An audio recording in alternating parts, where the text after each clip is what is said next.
If you think about Gallup research saying that even today, right now in 2016, it is only 32 to 33% of people who are truly engaged at their work, it means that every 2 people out of 3 are not fully engaged. And we spend most of our waking hours working. So my question was, is it all there is? Is it all that's possible? Does it have to be that we have to work this way, feeling not necessarily engaged and fulfilled for the rest of our lives so they can make a living?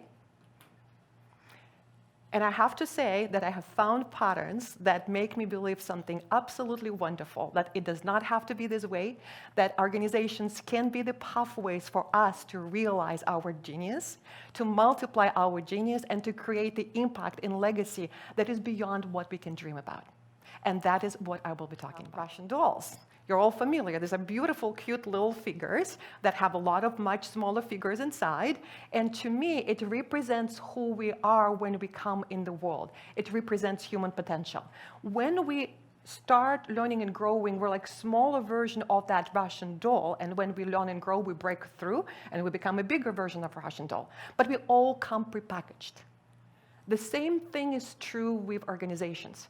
There is a potential in organizations that we can reach by breaking through and learning and growing through the patterns that are natural and familiar for all organizations. And you will see some of it, and you will recognize some of it when we talk about that in more detail. So what I did, I looked at few different approaches to exponential organizations. Systems theory for organizations talks about different things like synergy, independence, interconnection within organizations, and it sees organizations as living systems, very similar to biological living systems, because what happens is if we as human beings are like cells in the body, I mean, we'll use something very familiar to all of us, as in a body, then as a department, we form an organ or a system, the blood system, different things. And let's imagine that one of the organs is not functioning very well because for whatever reason, people there are not as excited or as engaged. If your liver is not functioning, what's happening? The toxins in your body are not getting replaced, removed, and your whole body becomes sluggish. So it's very, very important, that people are functioning at their best. And it's very, very important that altogether the system as a unit, as a whole, is functioning at their best. Because that is the condition for us to move up and evolve as organization and as human beings. So depending on where organization is in its own level of development, it will either decrease the amount of energy that people bring in or increase it. And the beautiful thing is when we know where we want to go, we go there a lot faster and with a lot more joy. So the lowest level of organization is a clan organization. And these are organizations that are mostly focused on financial survival or financial success. And these are tightly knit organizations of people who are loyal and committed. You can think of mafia. That's a great level of commitment. But it's not necessarily fun. They're somewhat chaotic. They're not necessarily planning. And there's very authoritative. There's one person who typically makes all of the decisions. So people are engaged to a very small degree. They are a part of that team, but they're not inspired in every way. And it can be pretty hard. People at that level feel that they cannot change the situation. They cannot affect it, and creativity is low, and they kind of fit into whatever that is, that the role that they were given. The next level up is mechanical organizations, and most of you are very well familiar with hierarchical systems. And there is a lot of value in those systems. There is good planning, the processes are strong, and you can predict what's going to happen in the organization. The only challenge is that these are not exponential. These are linear organizations. Yes, you can predict what's going on if the circumstances do not change. And what we know today is our life is changing at the pace that is so rapid that we cannot even predict what is happening in 10 years from now.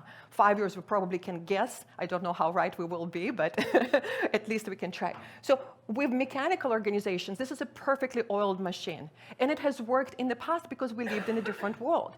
And now it's not going to be enough for organizations. Some of the challenges with mechanical organizations is also the thinking and execution is separated, so you do not expect a lot of input on creativity from people in such organization. But again, execution is beautiful, and it feels good because the processes are perfected. The next level up, level 3, is market organizations. These are organizations that react to consumer needs, or customer needs.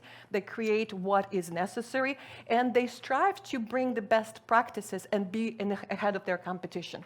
Very exciting place to be. They tend to be transparent, open, they tend to be fair. There is a certain level of innovation in those organizations. And there is also a bureaucracy. There are also politics, because in this particular organization, people live from their head. Here, people are not as even aware of what's driving them. It's more reactionary kind of way of living, and this is more of the rational, very logical way of living. So there's a lot of great here, and with today's world, it may not be enough. So the next step to level 4 is where organizations and people expand beyond their head. And that's why they want to do something meaningful, something that makes a difference, and that's why they're revolutionary organizations. Typically, people expand in their heart. We just heard a beautiful presentation by Darlene about learning and how much is being done there, right? Especially in the countries that do not have all of the tools and all the choices that we have here in the United States. But this is where people want to make a difference. They want to make a difference with poverty. They want to make a difference in animal welfare. They want to make a difference in technology. It doesn't matter what you're passionate about. These are the passionate organizations. And it feels great. There is trust. There is empowerment of people. People are being brought into leadership. It's an inspiring place to be. And the downsides typically are that there is a lot of high and low emotions. So it can be draining. And processes are people-based, which may not be the most efficient way to do it. So it is still hard to scale. It is still somewhat linear. And the next level up is where the exponential organizations begin. The secret is very simple. When organization empowers its people, when people are stopping when people no longer think about survival, but they really start getting to the point of giving because they are taken care of, the magical thing happens. This is where the big transformative purpose, as Salim Ismail called it in his wonderful presentations about exponential organizations in his book, this big transformative purpose is what unites people and ignites people. So now it's the head and the heart are engaged, and people do make a difference in their work, and it's becoming a play hard, work hard kind of environment. And this is where networks of teams get inspired. And this is where autonomy of teams starts being very visible. And that gives a lot of adaptability, that gives a lot of flexibility for organization. And this is where people feel they work hard and they play hard. It's fun to be there, life is an adventure, and it is a fantastic place to be. A lot of people, especially startups, when they start, they are in that place. They want to play hard and work hard. That's their motto. They're in it together, and it's an inspiring place to be. The next level up is the flow state. It's where organizations focus on activating genius in people. And by activating genius in people, there are multiple ways of doing that. They also create that circle of genius, the teams of genius, and then it becomes more than 1 + 1. It becomes a multiplier of genius, which is a fantastic place to be, and creativity goes to very different level. We all have been in that state of being in the flow. We know how different it is. And when you are with people who are in that place, that is the most fulfilling, the most inspiring thing to be. This is when time flies and you really don't know what's happening, and you love, absolutely love what's created, because it is beyond your normal rational creation. So companies are experimenting with 4-day work weeks. They're experimenting with different setups, because bringing out the genius in people is incredibly powerful, and it really sets organizations beyond anything else. And the next level up, the level 7, is when organization becomes one, when people feel that they're so clear on the goals of organization. They're so bought into the dream of that organization. They share that dream. They dream together, and in that place, we all become one, and we're now a part of that body that we talked about part of that living system that inspires us. And we know our role. And there is autonomy, there is self-management, there is co-creation, and it's co-creation for evolution. So whatever is emerging in this place becomes a beautiful beginning. And this is where the community means not just the employees of organization, but it goes into community of partners, community of clients, and it's kind of like an open source system. So it's a very fluid environment. It doesn't have to be a big organization, can be small organizations, could be humongous, just different things are possible. So this is what I have created, and to me, what I see, it's not necessarily that you have to go through all of the stages and master all of them. We can certainly leapfrog. If we consciously create an immersion process and we're really focused on those particular characteristics of a particular level of thinking, levels of consciousness, levels of energy, doesn't matter what it is, what we call it, but thinking of the organization, we can leapfrog. And that's the beautiful part. And when we know where we want to be, it's so much easier. So what is in? Few things, profound change in thinking. That's where, however we think is how we create everything.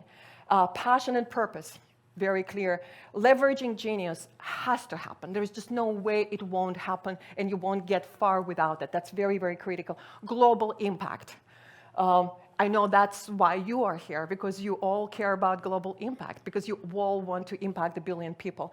Empowered networks of teams and living systems. And unfortunately, these systems that have worked very well in the past are just no longer enough. It's not the fault, it's not that they're bad, it's just they were right for a particular period of time, and our time is changing. We just can't continue that way. It's not enough. And you've talked about the different learning systems. So we're activating different abilities in people by getting those other systems in place, like an environment. We're creating an environment where different parts of us get activated. So new organizations, what are they like?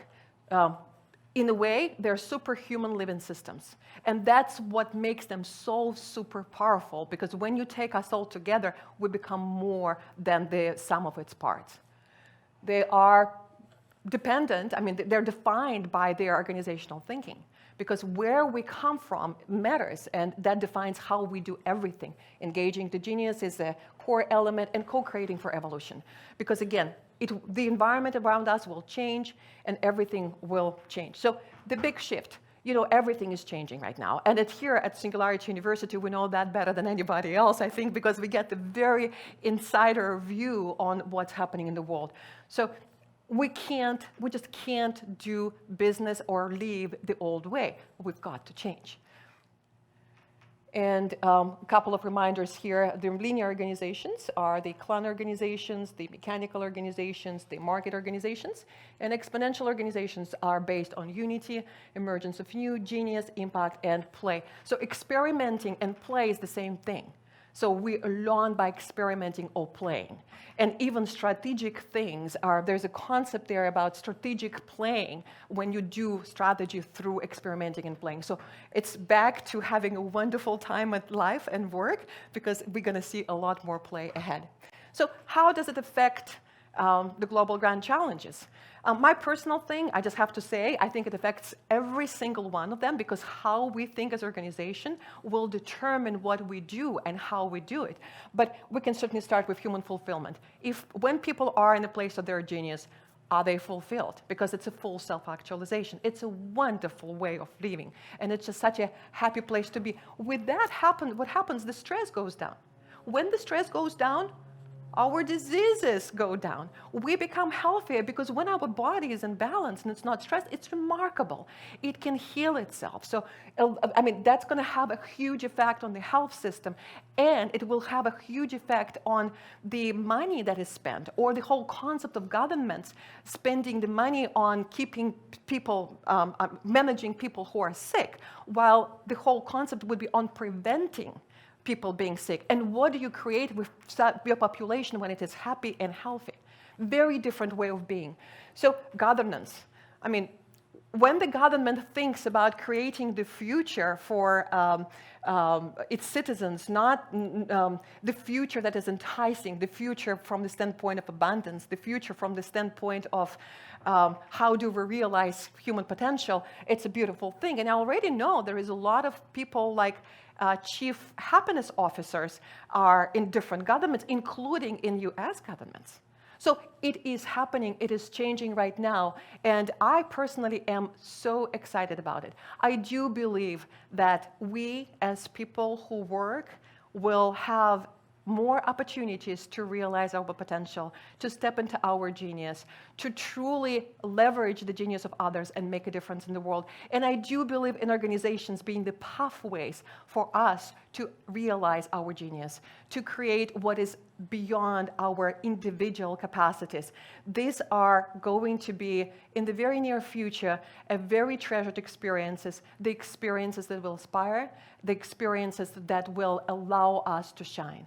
So share my dream, bring it in, see your every day with that perspective, and it will come into reality a lot faster. Thank you.